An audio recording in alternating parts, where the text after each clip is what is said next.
Assalamualaikum warahmatullahi wabarakatuh. Bismillahirrahmanirrahim. Alhamdulillahirabbil alamin. Wassallallahu wasallam wa baraka ala abdihi wa rasulih nabiyina Muhammad wa ala alihi wa ashabihi ajma'in. Amma ba'd. Kita lanjutkan kajian tematik dengan tema kiat husnul khatimah. Yang ketiga, tanda seseorang mendapatkan husnul khatimah adalah kematian di malam Jumat atau hari Jumat. Hal ini berdasarkan hadis riwayat Imam Ahmad, dan hadis ini dibicarakan oleh para ulama hadis. Artinya tidak terlalu kuat. Bahkan para peneliti dari kitab Musnad Imam Ahmad melemahkannya. Hadis ini juga diriwayatkan oleh Imam Tirmidzi, dan Imam Tirmidzi sendiri berkata, "Laisa isnaduhu bil muttasil." Sanad rawi dari hadis ini tidak tersambung. Imam Al-Albani rahimahullah di dalam kitab beliau Ahkamul Janaiz, hukum-hukum tentang jenazah, berkata, "Fal haditsu bi majmu'i turuqihi hasan aw sahih." Hadis dengan kumpulan jalan-jalan sanadnya bisa menjadi hasan atau sahih. Dan Imam Ibnu Baz rahimahullah melemahkan hadis ini. Jadi para ulama hadis dan para ulama secara umum membincangkan tentang kesahihan hadis ini.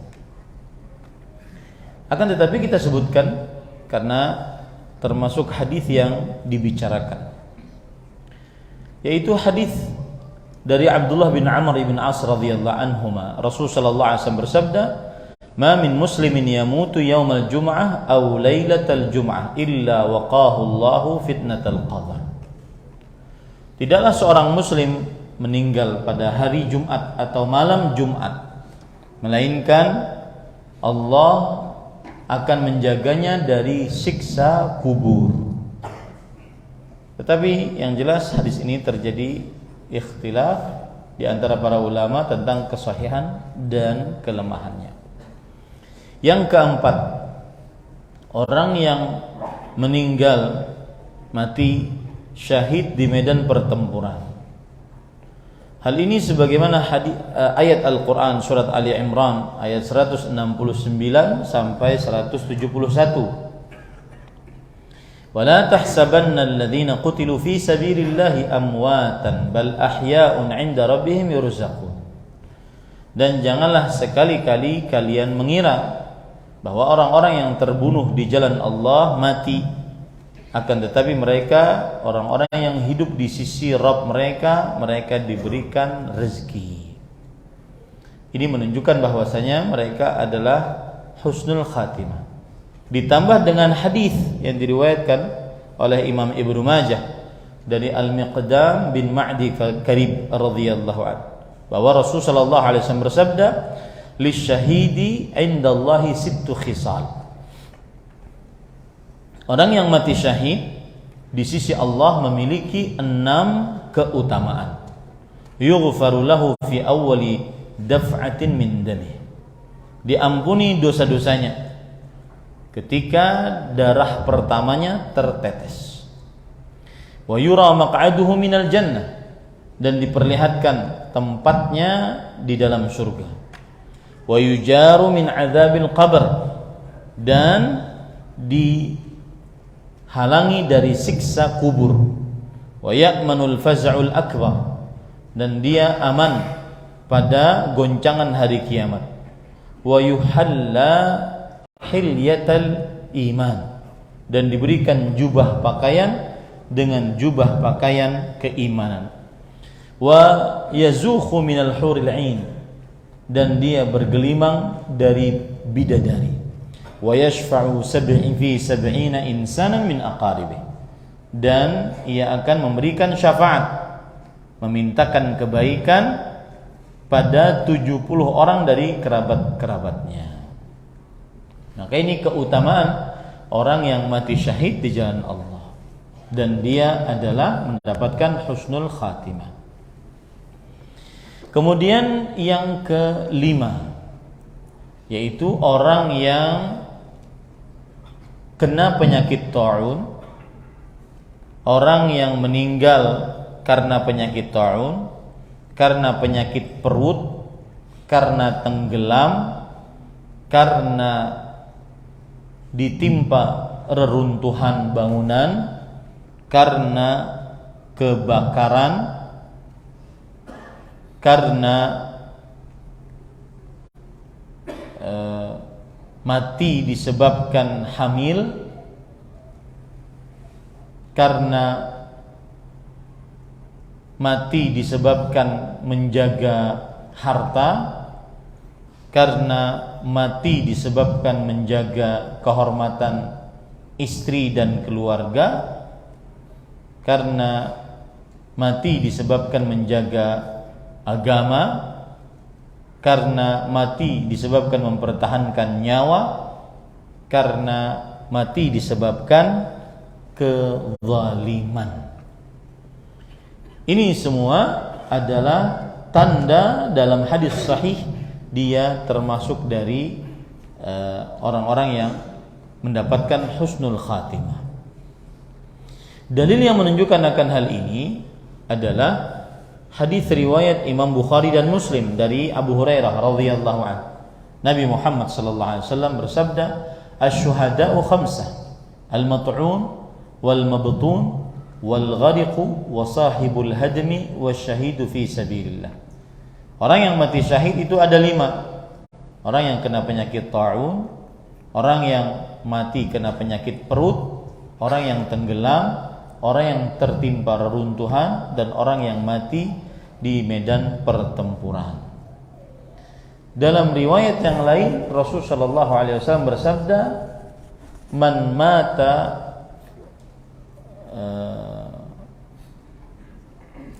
wal ghariqu syahid." Orang yang tenggelam mati syahid. Orang yang al-hariqu syahid, orang yang terbakar mati syahid. Wal mar'atu tamutu bi jum'in syahid. Orang yang perempuan yang mati karena hamilnya adalah mati syahid. Dan seterusnya seperti itu. Kemudian selanjutnya termasuk daripada tanda husnul khatimah sebagaimana sudah kita sebutkan, orang yang mati di atas amal saleh, sebagaimana hadis-hadis yang sudah kita sebutkan.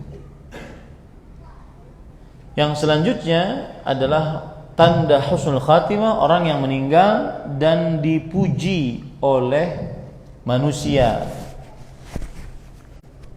Orang tersebut dipuji oleh manusia, dan yang memujinya adalah orang-orang yang beriman, yang benar dalam keimanannya. Hal ini berdasarkan hadis Rasul sallallahu alaihi wasallam riwayat Bukhari dan Muslim dari Anas bin Malik radhiyallahu anhu. Beliau bercerita, "Murra 'ala an-nabi sallallahu alaihi wasallam bi janazah fa athnau 'alaiha khairan fa qala wajabat. Thumma murra bi ukhra fa athnau 'alaiha sharran wa qala ghaira dhalik fa qala wajabat. Fa qila ya Rasulullah, qulta li hadza wajabat wa li hadza wajabat." Fa qala syahadatul qaumi lil mu'mini syahadatullahi fil ard. Artinya dilewatkan di hadapan Rasulullah sallallahu alaihi wasallam seorang jenazah. Lalu orang-orang memuji jenazah tersebut dengan kebaikan. Maka Rasulullah sallallahu alaihi wasallam mengatakan berhak. Kemudian lewat jenazah yang lain dan orang-orang mencibir jenazah tersebut dengan keburukan. Maka Rasulullah sallallahu alaihi wasallam bersabda berhak. Lalu Rasulullah sallallahu alaihi wasallam ditanya, "Engkau mengatakan kepada mayit yang pertama berhak, mayit yang kedua berhak."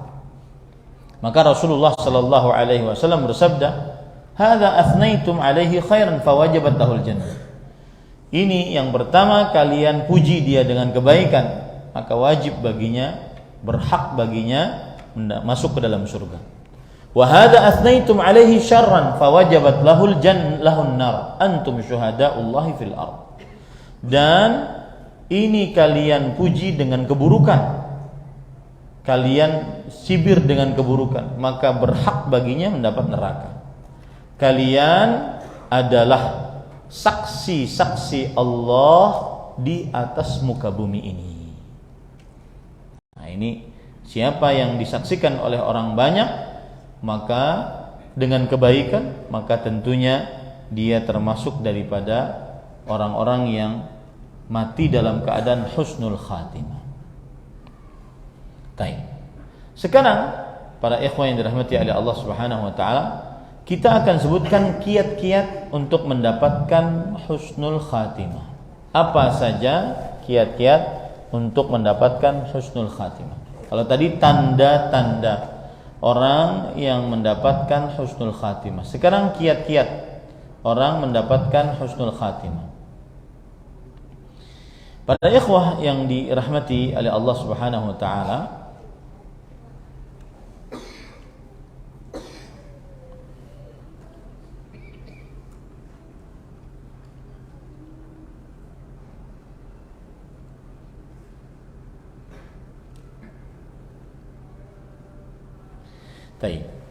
yang pertama adalah tanda atau kiat seseorang ingin mendapatkan husnul khatimah, yaitu takut kepada Allah Azza wa Jalla dari mendapatkan su'ul khatimah.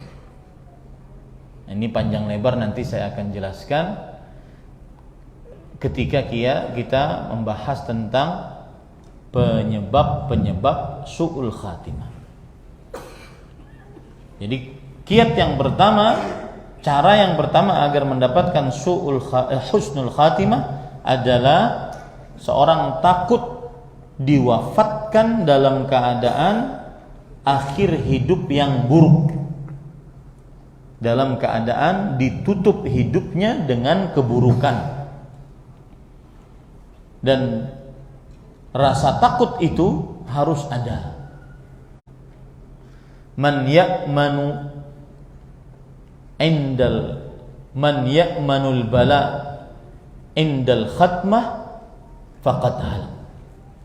Siapa yang merasa aman dari siksa saat kematian, maka sungguh dia binasa. Man ya'manul khitam faqad halak. Siapa yang merasa aman saat di akhir hidup, maka dia pasti binasa. Maka harus takut agar seseorang senantiasa takut diwafatkan dalam keadaan su'ul khatimah, akhir hidup yang buruk.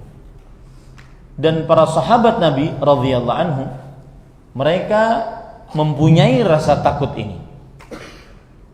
Sebelumnya kita sebutkan dulu hadis Rasul sallallahu alaihi wasallam, yaitu hadis riwayat Imam Tirmidzi. Man khafa adlaj wa man adlaj balagha al-manzila ala inna sil'atallahi ghaliyah ala inna sil'atallahi al-jannah. Siapa yang takut, maka dia pasti akan bertobat. Dan siapa yang bertobat,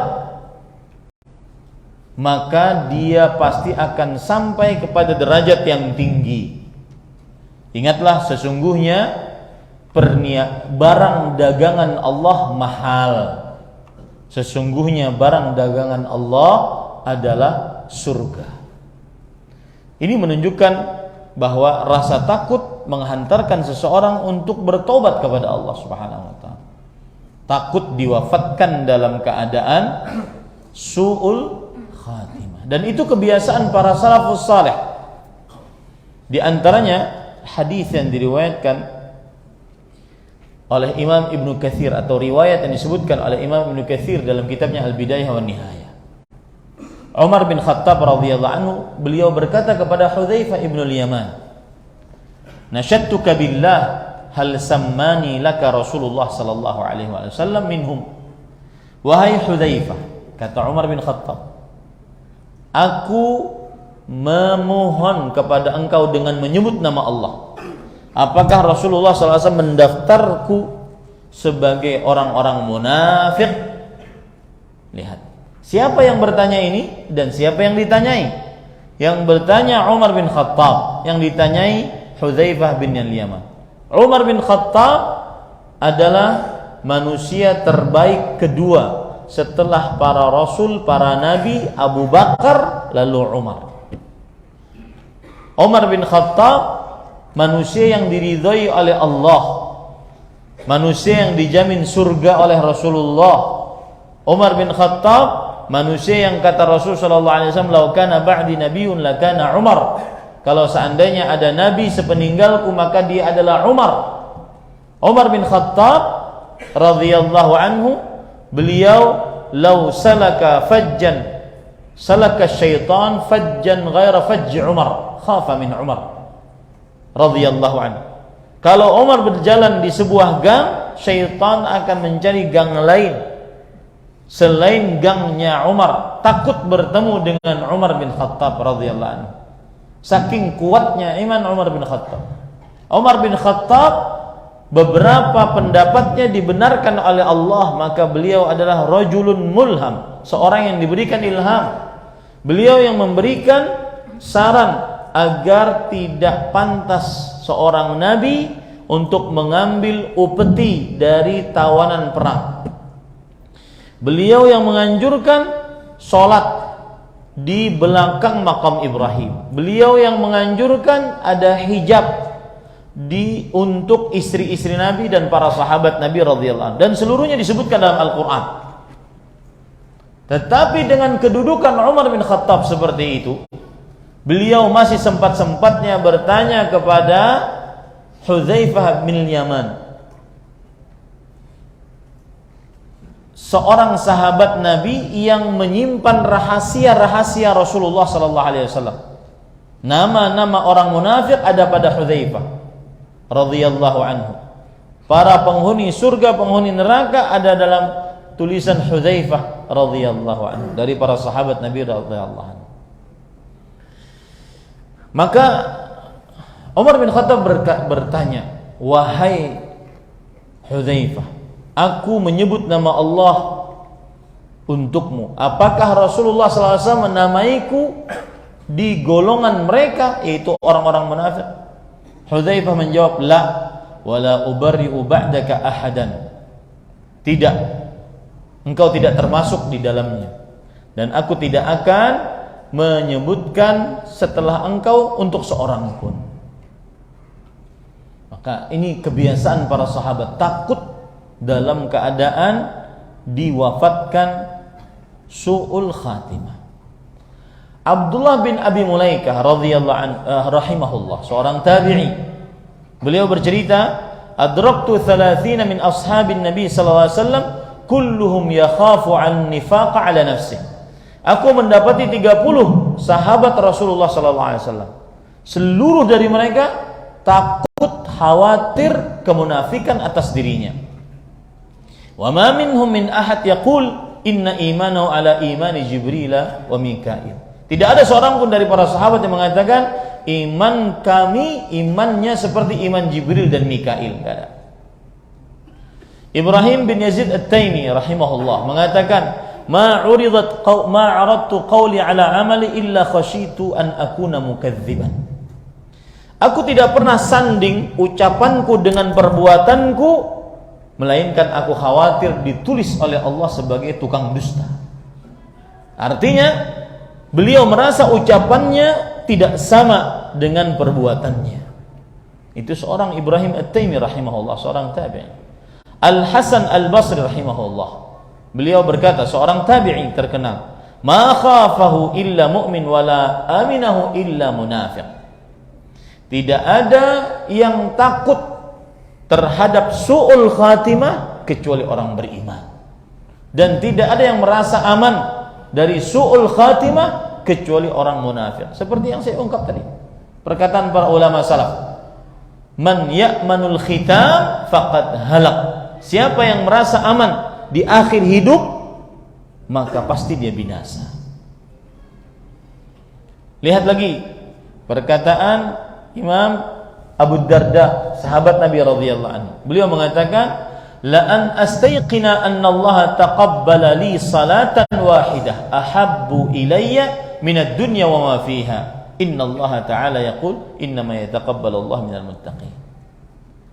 Sesungguhnya aku yakin Allah menerima dariku satu solat saja lebih aku sukai dibandingkan dunia dan seisi.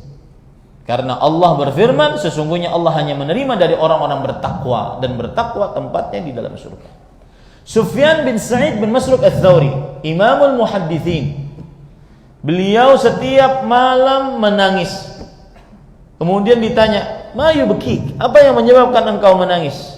Kata beliau, "Akhafu an uslabal iman indal maut."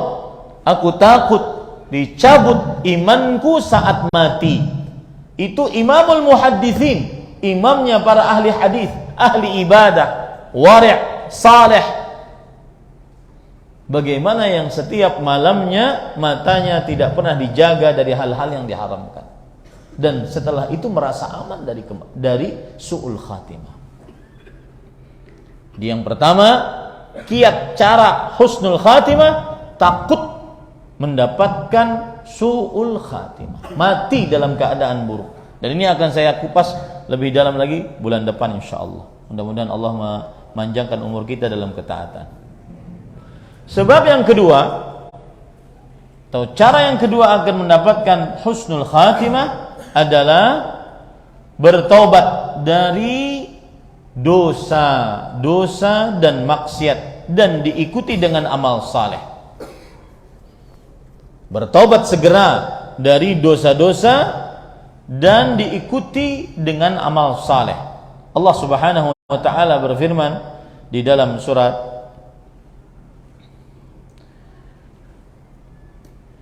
An-Nur ayat 31, "Wa tubu ilallahi jami'an ayyuhal mu'minun la'allakum tuflihun." Bertobatlah kalian seluruhnya kepada Allah, wahai orang-orang yang beriman, agar kalian beruntung.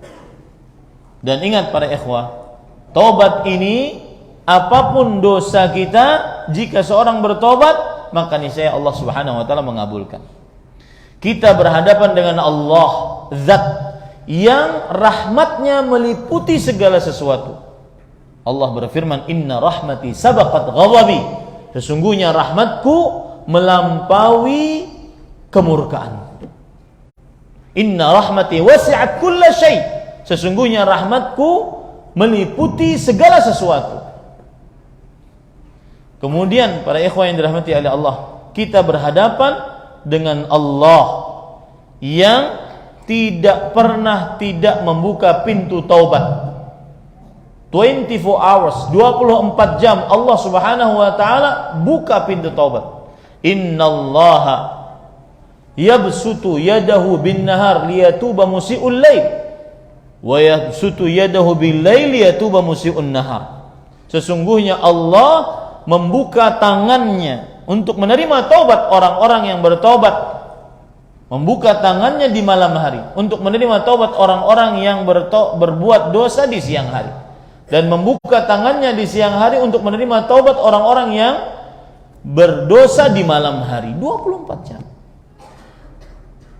Maka bertobatlah kepada Allah Subhanahu wa taala.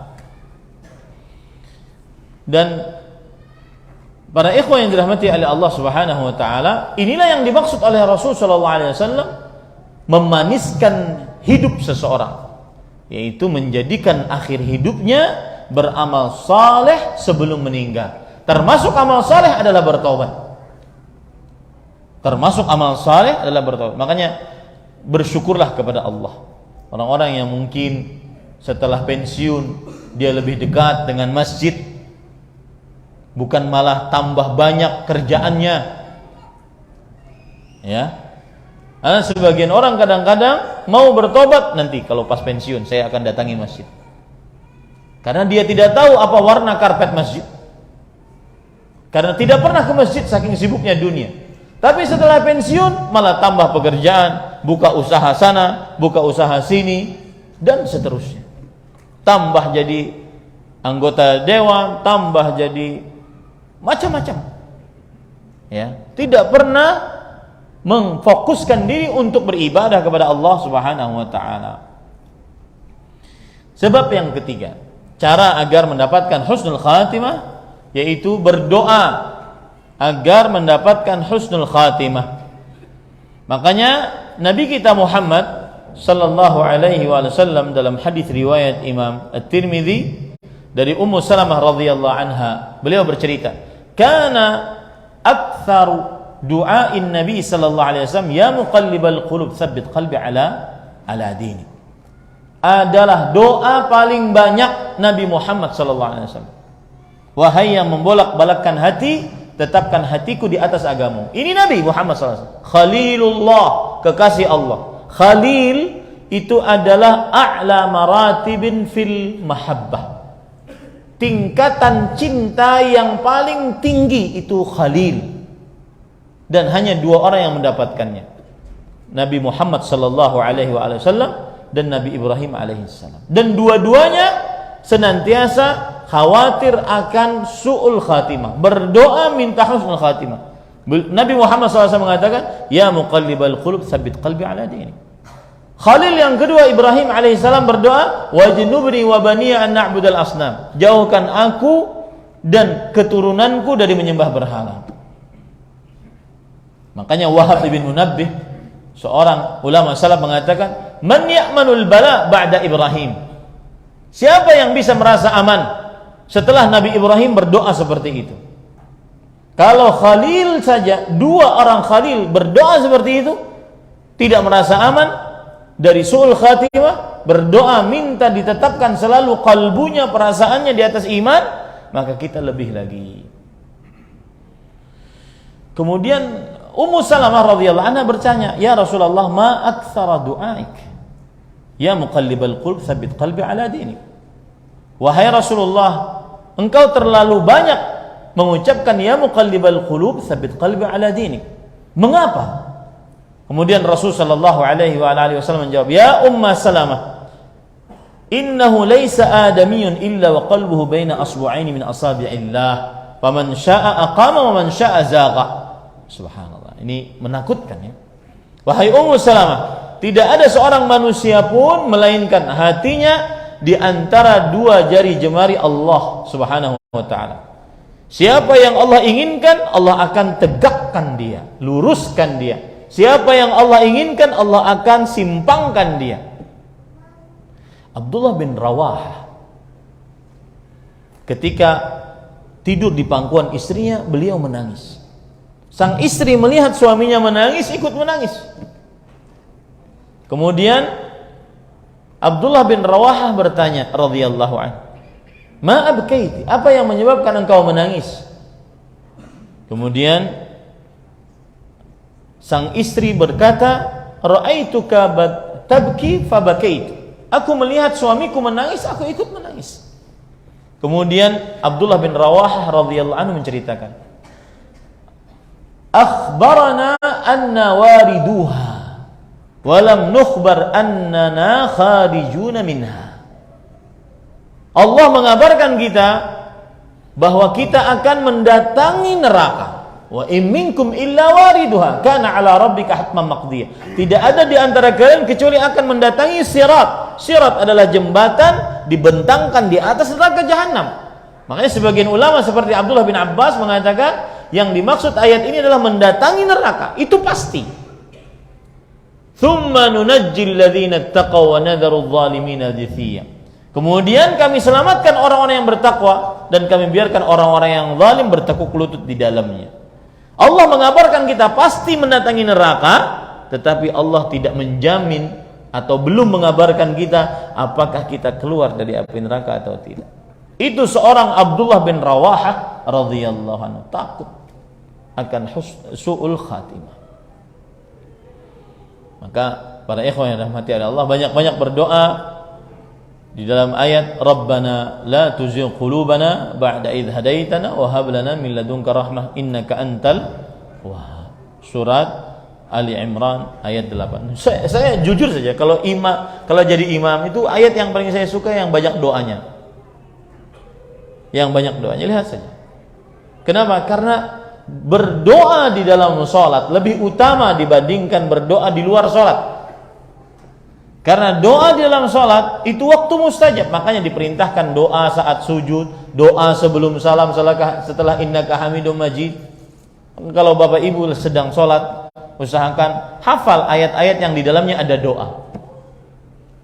Makanya imam maghrib biasanya saya baca 2 ayat terakhir dari surah Al-Baqarah, karena di dalamnya ada doa.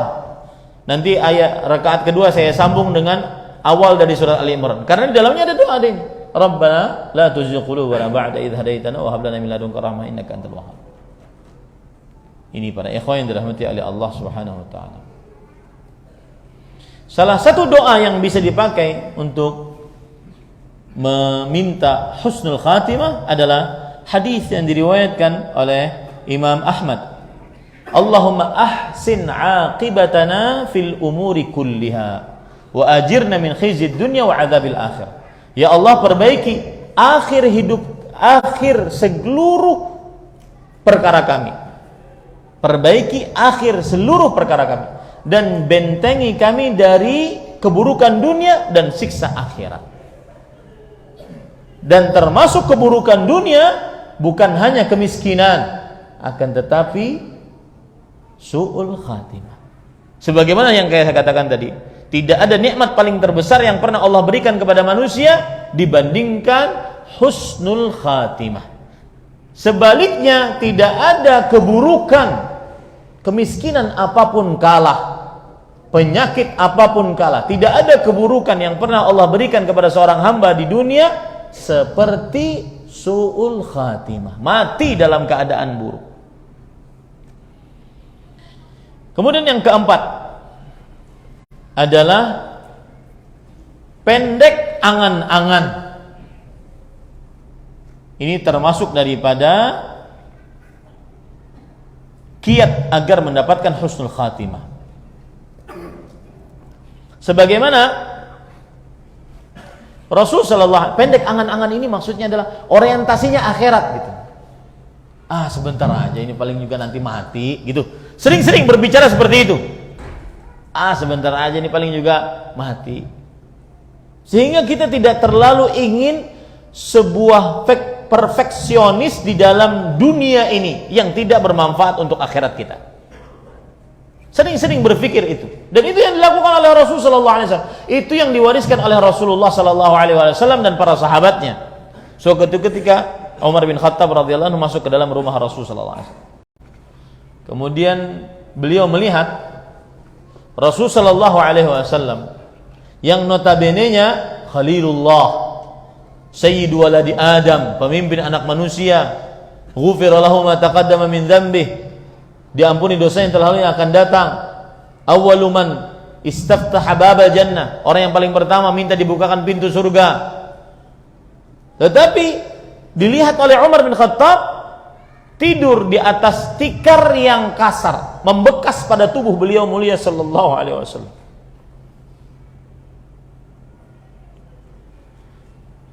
Kemudian Umar bin Khattab radhiyallahu anhu berkata kepada Rasulullah sallallahu alaihi wasallam, "Ya Rasulullah, inna Qaisar wa Kisra ala ma hum fihi wa anta Rasulullah sallallahu alaihi wasallam." Wahai Rasulullah, itu Raja Kisra dan Raja Kaisar, mereka adalah orang-orang musyrik, mensyirikkan Allah, akan tetapi mereka dipenuhi dengan kenikmatan dunia, sedangkan engkau Rasulullah SAW seperti ini. Dilihat oleh beliau tidur di atas tikar yang kasar, membekas pada tubuh beliau, bantalnya adalah lipatan-lipatan dari pelepah-pelepah kurma. Kemudian di sisi kaki beliau ada sebuah bejana, di atas kepala beliau ada tempat air terbuat dari kulit. Tidak ada kemewahan sama sekali. Apa kata Rasulullah SAW? Ini yang hilang kadang-kadang dari diri kita. Kata Rasulullah SAW, "Ama tarda an yakuna lahum dunya wa lana al-akhirah?" Wahai Umar bin Khattab, apakah engkau tidak ridha biarkan mereka memiliki dunia sementara, dan kita memiliki akhirat yang kekal abadi. Ini yang dimaksud dengan pendek angan-angan para ikhwah, berorientasi akhirat. Ketika membangun rumah, pikirkan, saya punya rumah nggak nanti di akhirat? Ketika beli mobil mewah, pikirkan, saya punya mobil nggak nanti di akhirat? Bisa masuk nggak dalam akhirat? Ke dalam nikmat surganya Allah Subhanahu Wa Taala. Makanya beliau sering mengatakan, mali walid dunya, ana karakibin astadhillu tahta syajarah, thumma aqum warah. Apa hubunganku dengan dunia? Aku hanya sebatas seorang yang berteduh di sebuah pohon, kemudian bangun lalu melanjutkan perjalanan. Tidak logis orang di sebuah pohon kemudian membangun istana, rumah di atas tanah 10 meter persegi, 10.000 meter persegi, rumah berkolam renang 5, ada helipadnya, tidak logis. Tidak akan dibawa, wallahi tidak akan dibawa. Yang sekarang insecure dengan teman-temannya yang mempunyai rumah mega, mobil mewah, harta bertumpuk ruah, wallahi tidak akan pernah dibawa. Tanamkan itu. Tidak akan pernah dibawa. Yang sekarang dia merasa dirinya tidak seperti kawan-kawannya yang lain, yang seleting dengan dia, terutama orang-orang yang sudah berumur 25 tahun sampai 40 tahun. Ini masa-masa orang-orang dia iri dengan yang lainnya. Saya kok jadi apa? Saya mau jadi apa nih? Iri dengan yang lainnya. Yang disebut oleh para anak-anak muda sekarang quarter life crisis, quarter life crisis. Di seperempat hidup dia bingung mau jadi apa. Teman-temannya sudah punya outlet begini, punya outlet begini. Wallahi tidak akan pernah dibawa. Mati itu sekarang. Yang sekarang pamer-pamer saldo ATM, pamer beli mobil mewah, pamer punya rumah, pamer. Kalau mati tidak akan pernah dibawa. Yatba'ul mayyitu thalatha. Yang akan mengikuti mayat 3. Yatba'u ahluhu wa maluhu wa amaluhu. Yarji'u minhu ithnan wa yabqa wahid. Yang akan mengikuti mayat ke kuburnya 3. Hartanya, keluarganya, dan amalnya. 2 ini pulang, yang akan tersisa hanya amalnya. Bahkan ibu-ibu, saudari-saudari muslimah yang dimuliakan oleh Allah, bapak-bapak yang dimuliakan oleh Allah Subhanahu wa taala, kalau bapak meninggal, yang paling semangat menguburkan bapak adalah ibu-ibu yang di belakang. Yang paling semangat. Kalau dibayar miliaran untuk tidak dikubur suaminya, dia tidak akan pernah mau. Segera dikuburkan. Menangis paling sehari, 2 hari, 3 hari selesai. Omong kosong itu semua, cinta omong kosong. Itulah dunia. Maka para ikhwan yang dirahmati oleh Allah Subhanahu wa taala, selalu orientasikan akhirat. Wallahi para ikhwah, kadang dan kita harus menghinakan dunia. Kadang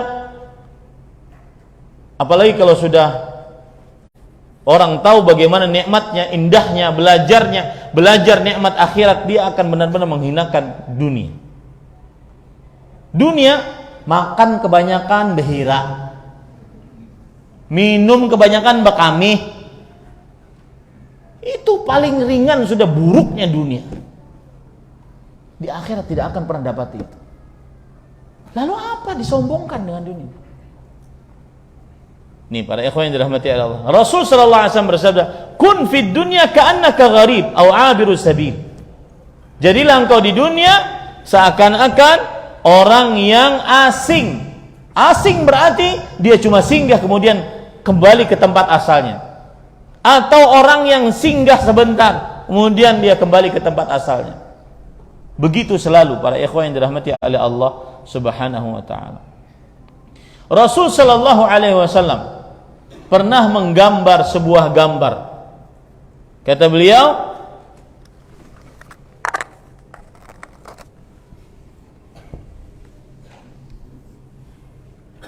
Kemudian beliau gambar ini. Kemudian beliau gambar begini. Kata beliau, ini adalah ajal manusia. Dan ini angan-angannya. Ini adalah yang menimpanya selama hidup. Angan-angan terlalu tinggi. Tahun sekian saya akan begini, tahun sekian saya akan begini, dan seterusnya. Ya, ini para ikhwah. Saya kemarin waktu dijemput oleh Mas Heri dari Balikpapan ke Samarinda, dijemputkan siang. Ustaz, malam nanti mau makan apa? Sebentar, ini sampai aja belum ini. Selamat kita enggak? Subhanallah. Angan-angan terlalu panjang. Ini para ikhwan yang dirahmati oleh Allah Subhanahu wa taala. Dan ini yang ditanamkan kepada anak-anak kita. Saya pesan nih kepada, terutama kepada wali-wali santri saya. Orientasikan akhirat anak-anakmu. Itu investasi yang paling luar biasa. Biarkan mereka menuntut ilmu agama, biarkan mereka jadi pendakwah. Tidak ada profesi yang paling tinggi di dunia ini kecuali ahli ilmu agama. Berdasarkan nas dari Al-Quran, hadis Rasul Sallallahu Alaihi Wasallam. Dan bersabarlah jadi wali santri. Sesungguhnya kehidupan di pesantren tidak sama dengan kehidupan di rumah. Kalau hendak nyaman, maka silahkan di rumah. Biarkan dia menuntut ilmu agama dengan segala macam keluh kesah. Ketika dia nelpon, biarkan dia, tanamkan dia agar bersabar. Begitulah menimba ilmu agama. La yustata'ul ilm birahatil jism. Ilmu tidak didapat dengan leha-leha, santai, kanyang. Ada. Ilmu harus hafal. Ilmu harus kadang-kadang kalau terlambat dihukum. Ilmu harus kuat. Ya, biarkan dia berorientasi akhirat, tanamkan itu. Nah, engkau harus sukses akhirat, nak. Supaya bisa nolong orang tua. Orang tua, anak yang saleh adalah umur kedua bagi anaknya. Yang sangat ironi kadang-kadang orang tua sudah ngaji, akan tetapi orientasinya masih duniawi. Nanti anak saya kerja apa, Ustaz? Nanti anak saya makan apa, Ustaz? Makan nasi lah, masa makan batu? Ya, tanamkan itu. Qasrul amal, orientasi akhirat. Agar senantiasa hidupnya adalah bagaimana dia sukses di akhirat. Dan itu yang bermanfaat untuk orang tuanya kelak. Dan saya katakan dengan mil'u fami, dengan lantang saya katakan, tidak ada profesi yang paling tinggi di dunia ini dibandingkan ahli agama. Berdasarkan nas Al-Quran, hadis Rasul, ijma' para ulama. Maka rugilah anak-anak yang tidak dijadikan ahli agama. Rugi dan sangat merugi. Orang tua mempunyai kesempatan dia berumur panjang dengan melalui anaknya, akan tetapi dia simpangkan anak tersebut dengan belajar ilmu umum, belajar jadi ini, belajar jadi ini, yang tidak akan selesai. Ini para ikhwan yang dirahmati oleh Allah Subhanahu wa taala. Kemudian selanjutnya,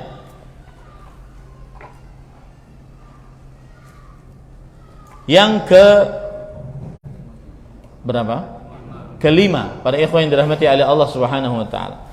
Termasuk dari cara mendapatkan husnul khatimah adalah membenci kemaksiatan sehingga menjauhinya. Membenci kemaksiatan sehingga menjauhinya.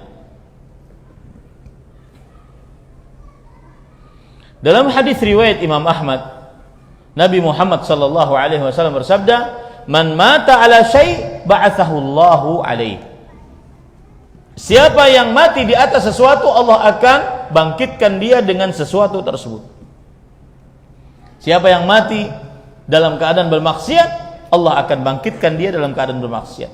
Siapa yang mati dalam keadaan minum khamar, Allah akan bangkitkan dia dalam keadaan mabuk. Siapa yang mati dalam keadaan berjudi, Allah akan bangkitkan dia dalam keadaan seperti itu. Terus seperti itu. Ini para ikhwan yang dirahmati oleh Allah Subhanahu wa taala. Maka jauhilah, berusaha untuk menjauhi maksiat. Berusaha untuk menjauhi maksiat karena Allah Subhanahu wa taala. Kemudian para ikhwah yang dirahmati oleh Allah Subhanahu wa taala, yang keenam adalah berbaik sangka kepada Allah Subhanahu wa taala. Dalam hadis riwayat Imam Bukhari dan Muslim dari Abu Hurairah radhiyallahu anhu, Allah Subhanahu wa taala, Rasul sallallahu alaihi wasallam bersabda, Allah berfirman, "Ana 'inda dhanni 'abdi bi wa ana ma'ahu idza dzakarani." Aku sesuai sangkaan hambaku terhadapku, dan aku akan bersamanya jika dia mengingatku. Berbaik sangkalah selalu kepada Allah, maka niscaya seseorang akan mendapatkan husnul khatimah.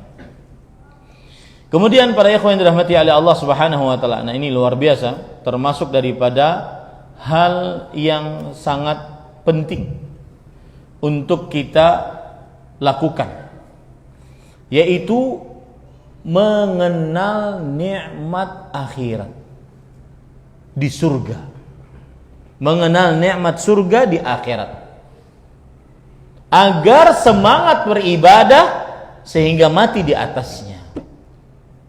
Maka kenali baik-baik nikmat surga di akhirat, agar semangat beribadah kepada Allah Subhanahu wa taala dan mati di atasnya.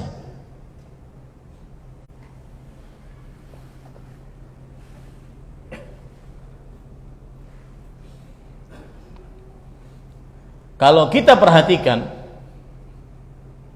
nikmat-nikmat yang ada di surga, maka niscaya tidak akan bisa kita bandingkan dengan nikmat yang ada di dunia.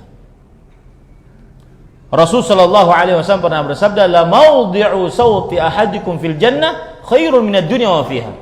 Sungguh tempat cemeti, ada cambuk, ada tempatnya. Wadah cambuk di surga lebih baik daripada dunia dan seisinya.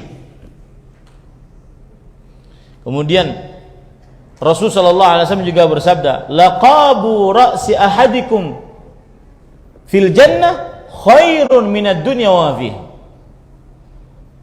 Bando wanita penghuni surga, bando yang di atas kepala perempuan. Bando wanita penghuni surga lebih baik daripada dunia dan seisinya. Belum lagi rumahnya.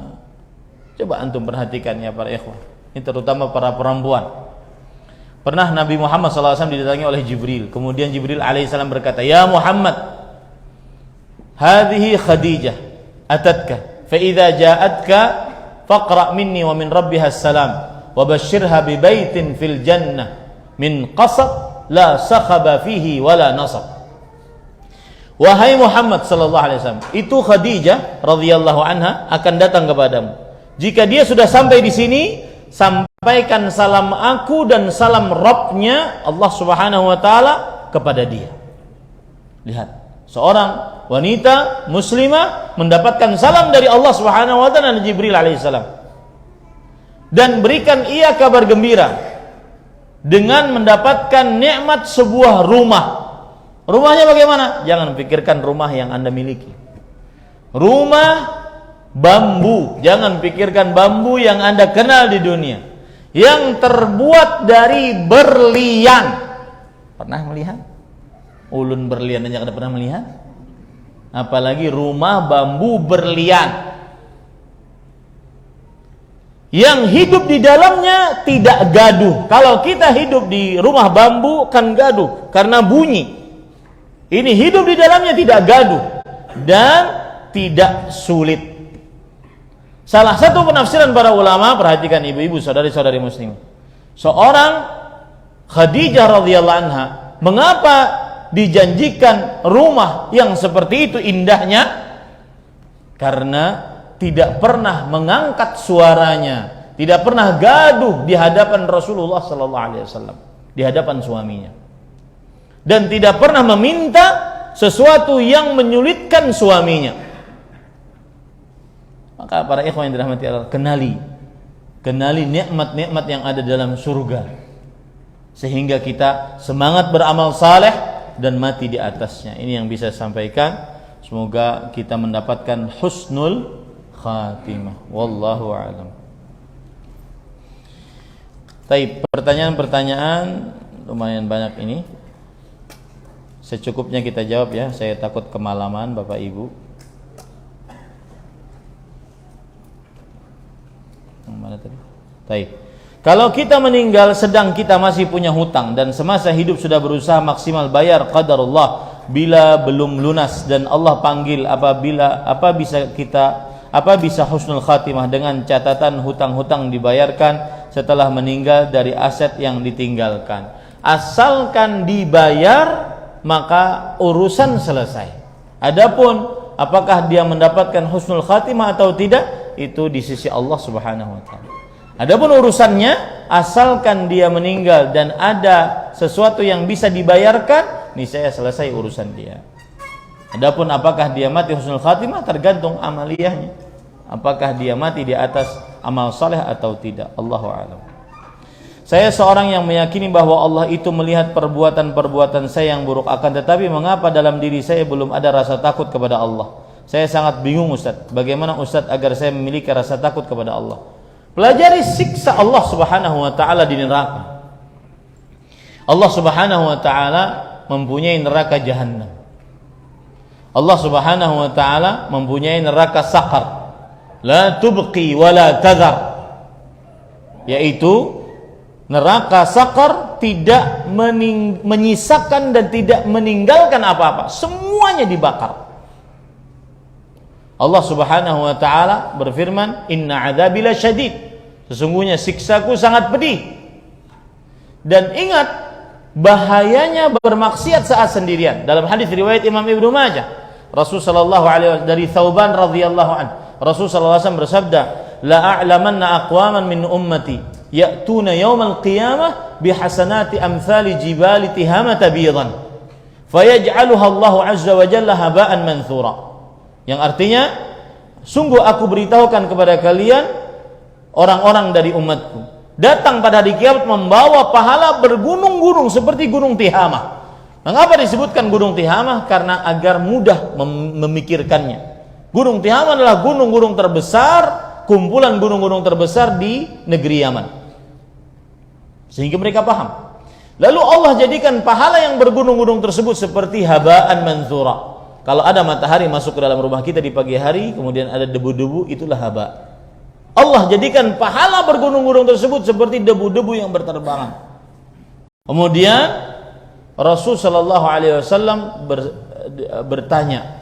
ditanya oleh Thauban, "Ya Rasulullah, sifhum lana, jallihim alaina alla nakuna minhum wa nahnu la na'lam." Wahai Rasulullah, sifati mereka untuk kami. Terangkan kepada mereka siapa mereka, sehingga kami tidak seperti mereka dalam keadaan kami tidak menyadarinya.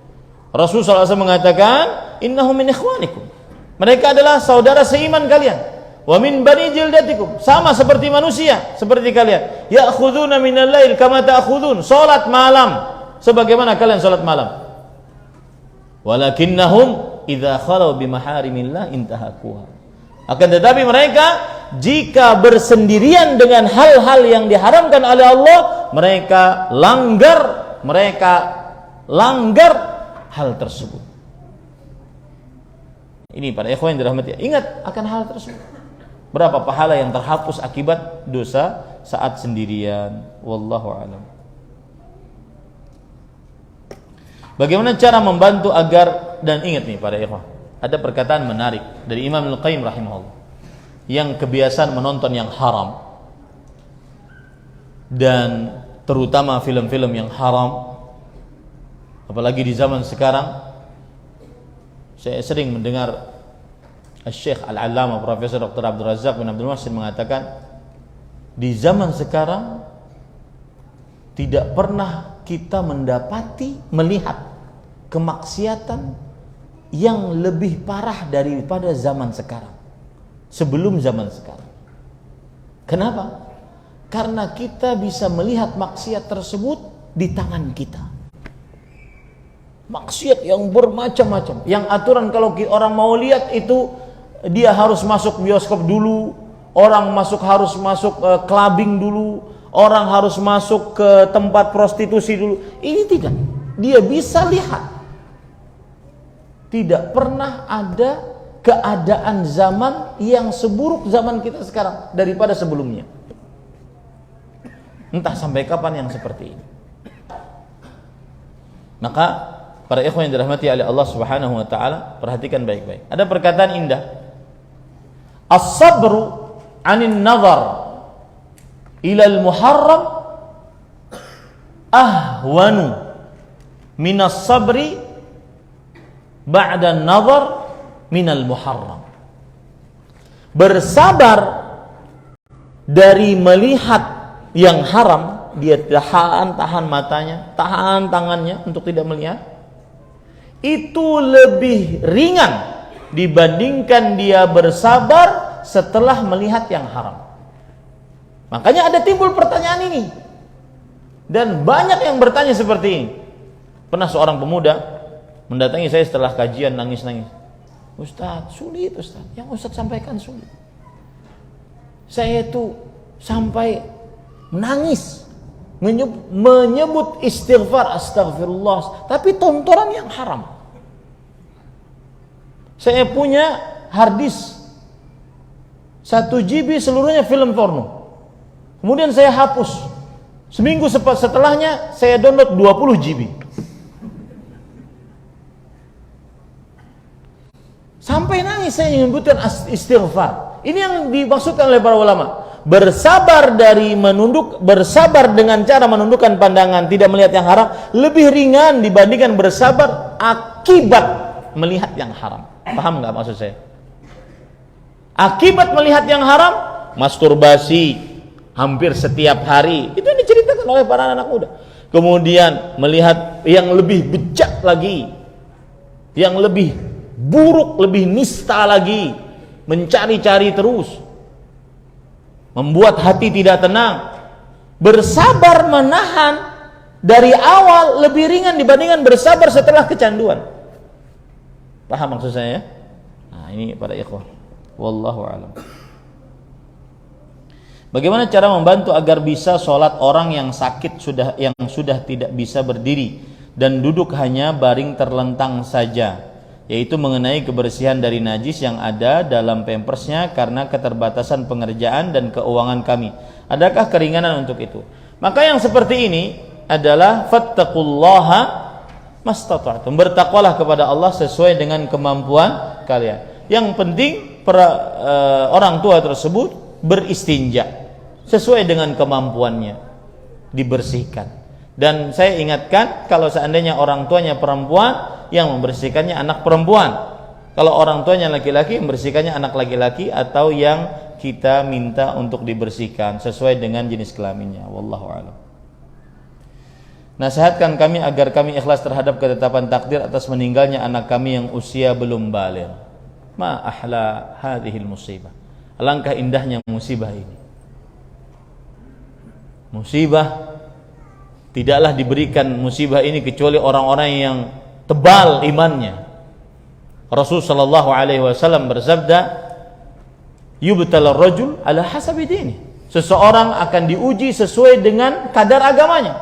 Fa in kana fi dini riqqah, fa in kana fi dini salabah, kalau agamanya, imannya tebal, maka dia akan diuji sesuai dengan ketebalan imannya. Tambah berat ujian berarti menunjukkan tambah berat, tambah besar, tambah tebal imannya. Tinggal dia bersyukur atau tidak. Fa in kana fi dini riqqah, kalau seandainya di dalam hatinya ada iman yang tipis, maka ujiannya pun tipis. Alangkah indahnya ujian seperti ini. Dan itu yang pertama. Ya. Itu menunjukkan cinta Allah kepada orang tua ini. Rasul sallallahu alaihi wasallam bersabda, "Innallaha idza ahabba qauman ibtalahum." Allah jika menguji suatu kaum, mencintai suatu kaum, Allah akan uji hamba tersebut. Ini kebalikannya, yang hidupnya nyaman, tentram, aman, tanpa musibah, hati-hati. Apalagi jikalau dia barengi itu dengan maksiat, hati-hati, itu istidraj. Makanya saya katakan ma'ahlaha minal musibah. Alangkah indahnya musibah tersebut.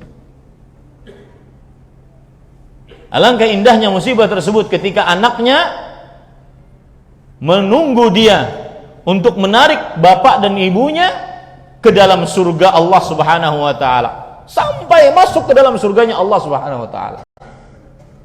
Alangkah indahnya. Itu yang pertama. Yang kedua, musibah yang didapati oleh orang tua yang meninggal anaknya sebelum baligh tidak lebih daripada musibah yang didapati oleh Nabi Muhammad sallallahu alaihi wasallam. 3 anak beliau, Ibrahim, Al-Qasim, Abdullah, semuanya meninggal dalam keadaan masih kecil. 3 anak beliau perempuan meninggal sebelum beliau, Zainab, Ummu Kulthum, Ruqayyah. Maka para ulama mengatakan jika Anda diwafatkan oleh Allah anaknya, maka lihatlah manusia yang paling mulia. Niscaya apa yang engkau dapati dari musibah terasa ringan dibandingkan yang didapati oleh Rasulullah sallallahu alaihi wasallam. Ini para ikhwah yang dirahmati oleh Allah Subhanahu wa taala. Apa hukum giveaway dalam mempromosikan dagangan, Ustadz? Dan hukum memberangkatkan orang tua yang sudah meninggal haji atau umrah tapi diwakilkan oleh orang lain?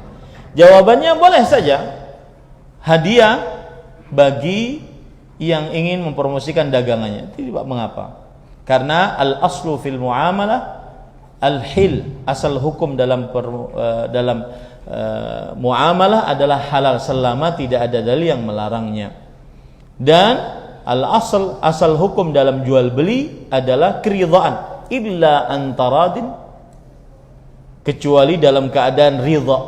Jual beli dalam keadaan ridha. Bapak kalau beli ini 1, saya kasih 2, saya ridha sebagai penjual dan Bapak ridha sebagai pembeli, maka jadi. Wallahu a'lam. Adapun menghajikan orang tua yang sudah meninggal diperbolehkan baik itu oleh walinya, para keluarganya, ataupun yang mewakilkannya yang diminta oleh wali tersebut. Berdasarkan hadis riwayat Imam Abu Daud, ada seorang yang berkata ketika di miqat, orang tersebut mengatakan labbaika an Syubrumah, aku menghajikan atas nama Syubrumah. Rasulullah SAW bersabda, man Syubrumah, siapa itu Syubrumah? Kemudian orang tersebut mengatakan akhun li au qaribun li, saudaraku atau kerabat.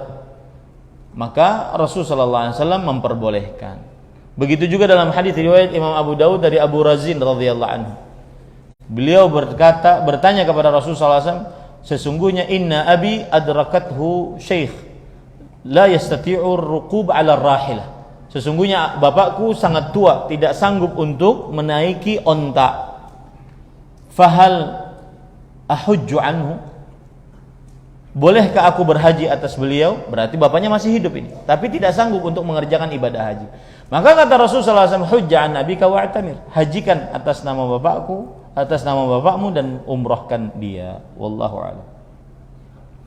Lebih utama doa di sujud terakhir atau sebelum salam ya Ustadz? Atau boleh kedua-duanya? Yang pertama, doa di dalam sujud, seluruh sujud solat, tidak hanya sujud terakhir. Karena hadisnya umum, aqrabu ma yakunul 'abdu min rabbih fa huwa sajid. Keadaan yang paling dekat antara seorang hamba dengan Allah adalah saat dia sujud. Fa aktsiru fihi du'a, perbanyaklah doa di dalamnya. Ya. Kemudian tidak ada keutamaan antara doa di dalam sujud dan antara doa sebelum salam. Dua-duanya utama untuk berdoa. Doanya apakah yang ada dalam Al-Quran atau hadis, atau boleh doa sendiri pakai bahasa Indonesia? Saya kalau ditanya pertanyaan ini, selalu saya menjawabnya dengan cara seperti ini. Doa yang paling utama di dalam sholat adalah yang dicontohkan oleh Rasul Sallallahu Alaihi Wasallam. Saat sujud apa yang beliau baca, itulah yang dibaca. Itu yang lebih utama. Seperti misalkan beliau membaca Subhana Rabbiyal A'la, atau Subhana Rabbiyal A'la wa bihamdi, atau Subuhun Quddus Rabbul Malaikati war Ruh, atau Subhanakallahumma wa bihamdika Allahumma ighfirli, Atau Rasulullah SAW juga berdoa, Allahumma ighfir li dzambi kullahu diqqahu jillahu awwalahu akhirahu alanihi wa sirrah. Atau Allahumma ighfir li ma qaddamtu wa ma akhartu wa ma asrartu wa ma alantu anta a'lamu bi minni antal muqaddim wa antal muakhir wa anta ala kulli syai'in qadir. Itu doa-doa yang beliau baca saat sujud, dihafal.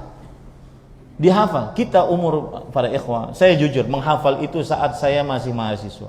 Saya baca buku kemana-mana, buku kecil. Ada 2 buku kecil yang sering saya bawa. Yang pertama Hisnul Muslim, yang kedua adalah Silahul Mu'min. Silahul Mu'min itu dua-duanya karya Syekh Sa'ad bin Wahab Al-Qahtani. Hisnul Muslim karena di dalamnya ada doa-doa dalam keadaan-keadaan tertentu, di antaranya doa-doa sujud, doa. Dihafal. Tidak mungkin orang tidak menghafal. Dihafal. Coba sekarang berapa umur kita di dunia ini? Maka hafallah. Dihafal. Itu yang membuat kita semangat untuk beramal ibadah. Hafal satu doa, hafal satu doa ini. Ya, dikerjakan. Nah, itu yang paling utama yang dibaca. Kalau masih tidak puas dengan itu, maka bacalah doa dari Al-Qur'an atau hadis Rasulullah sallallahu alaihi wasallam yang sahih. Ya, kalau tidak puas juga, bacalah doa dari karangan sendiri dengan bahasa Arab yang fasih. Adapun doa dalam bahasa Indonesia saya lebih condong tidak menggunakannya. Meskipun sebagian ulama memperbolehkannya berdasarkan hadis liyatakhayyar minad du'a ma syaa. Hendaklah dia pilih dari doa sekehendak dia. Tetapi lebih baik dia pakai urutan-urutan tadi. Allahu a'lam.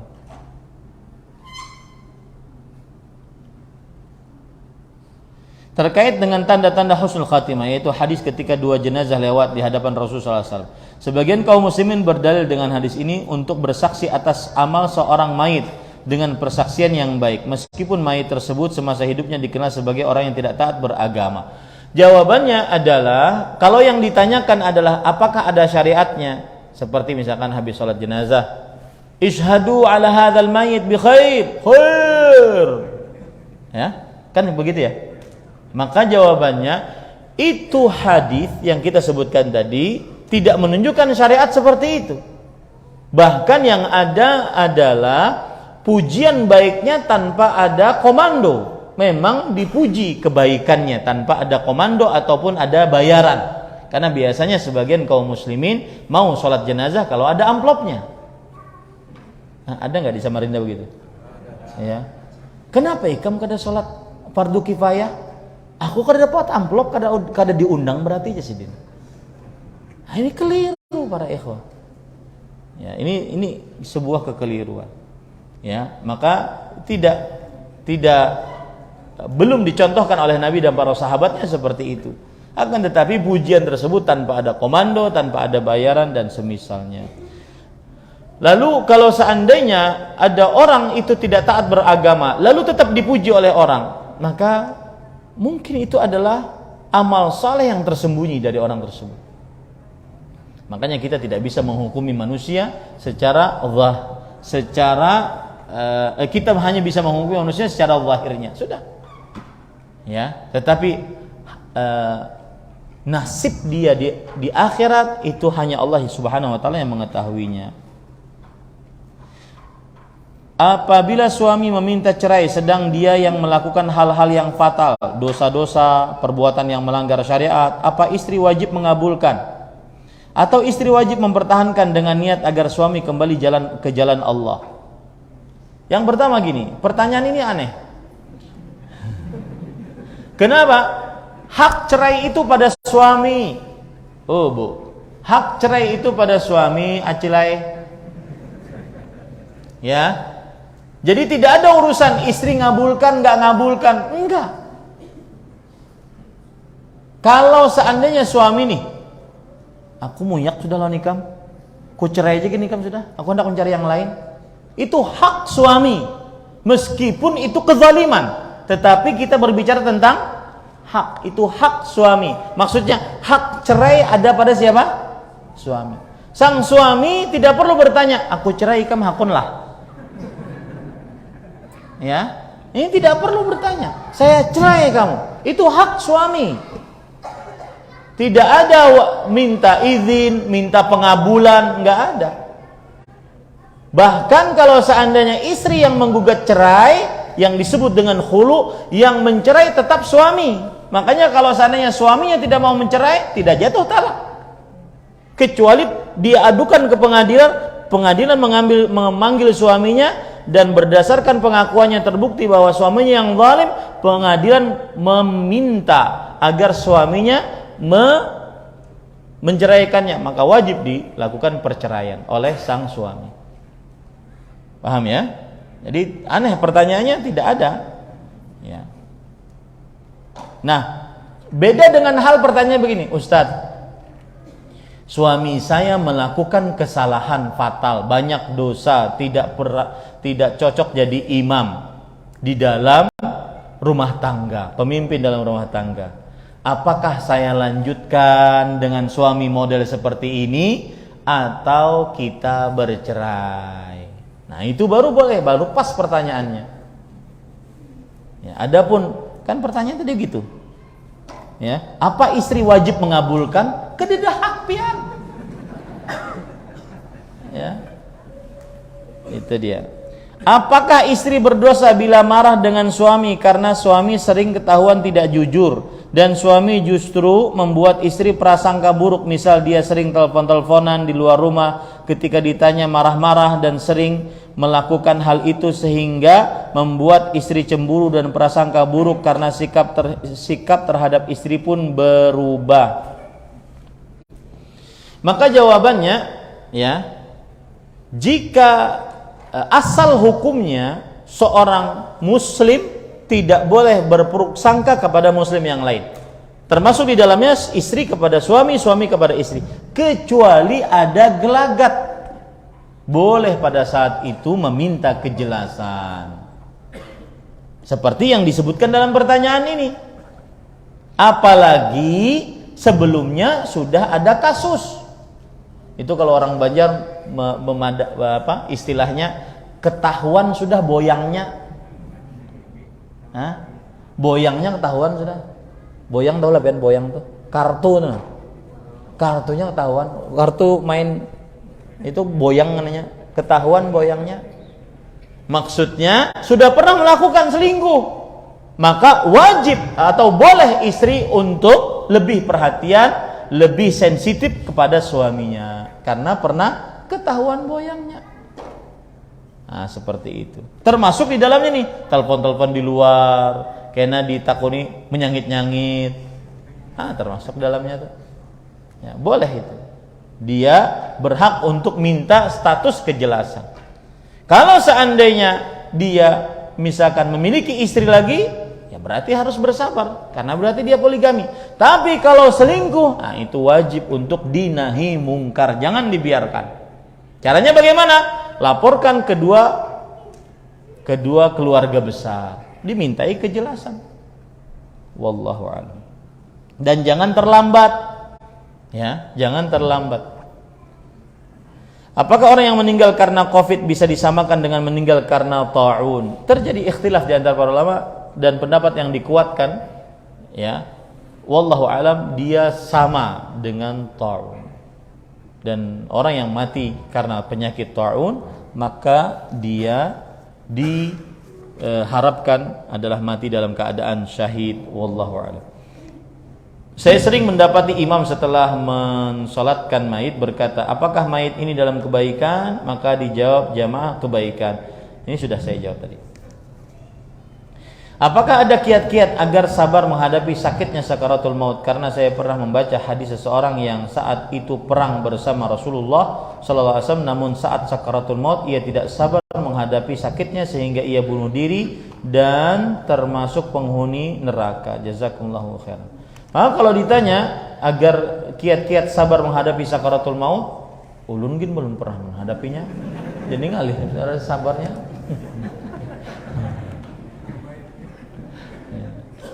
Cuma saya ingin bisa cerita tentang beratnya sakaratul maut.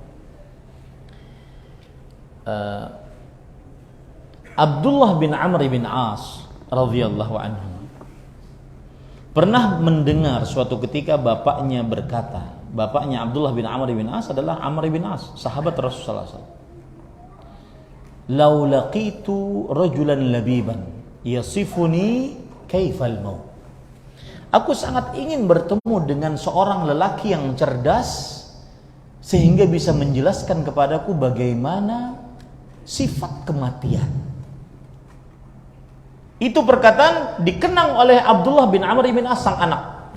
Ketika bapaknya sakit keras mau meninggal, ditanya oleh anaknya, "Wahai bapakku, engkau sekarang dalam keadaan sekarat. Ceritakan kepada kami bagaimana sekarat itu." Maka beliau mengatakan, "Wallahi laka'anni atanaffasu min sammi ibrah." Demi Allah, seakan-akan aku bernafas dari lubang jarum. Bapak ibu saudara-saudari yang masih nyaman bernafas, silahkan gunakan nafasmu untuk membaca Al-Quran, berzikir kepada Allah sebelum datang tiba waktu ini. Seakan-akan bernafas dari lubang jarum. Wa ka'anna jambayya fi takh, seakan-akan sisi-sisi tubuhku dimasukkan ke dalam tempat yang sempit. Wa la ka'anna ghusna syaukin yujarru min qadami ila hamati, dan seakan-akan ada batang-batang pohon berduri dipukulkan dari telapak kakiku sampai ke kepalaku. Kemudian belum selesai itu, dan seakan-akan ada batang berduri dimasukkan ke dalam tenggorokanku, masuk keluar, masuk keluar.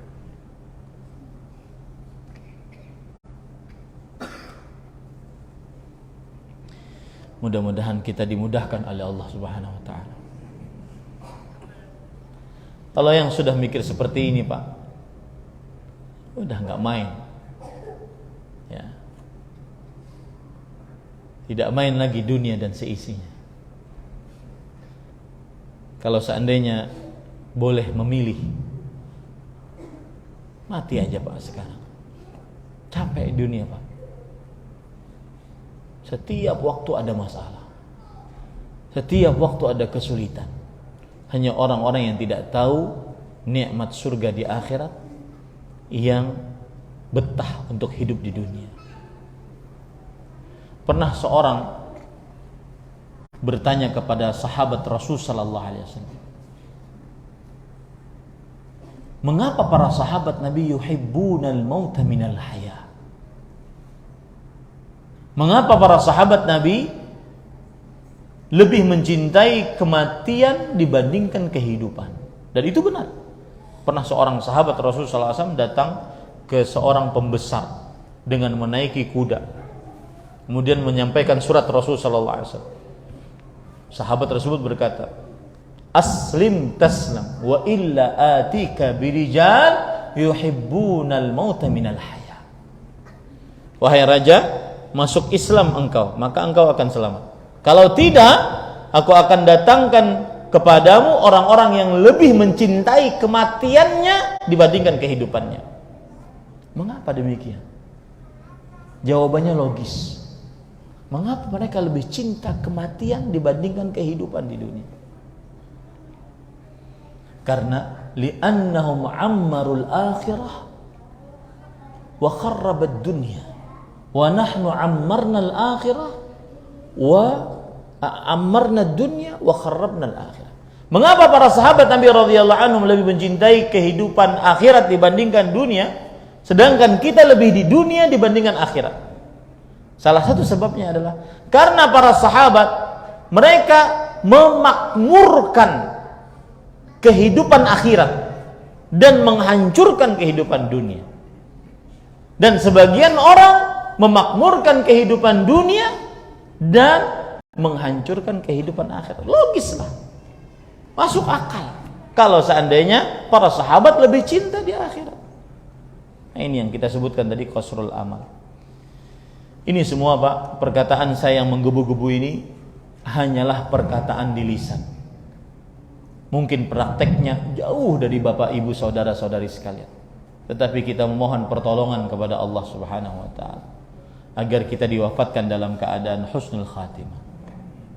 Dan semoga semua keluarga kerabat kita juga mendapatkan ketetapan hati saat dicabut nyawanya oleh Allah Subhanahu wa taala. Ini yang bisa sampaikan. Subhanakallah bihamdik asyhadu an la ilaha illa anta astaghfiruka wa atubu ilaik. Sallallahu nabiyana Muhammad walhamdulillahi rabbil alamin. Wassalamualaikum warahmatullahi wabarakatuh.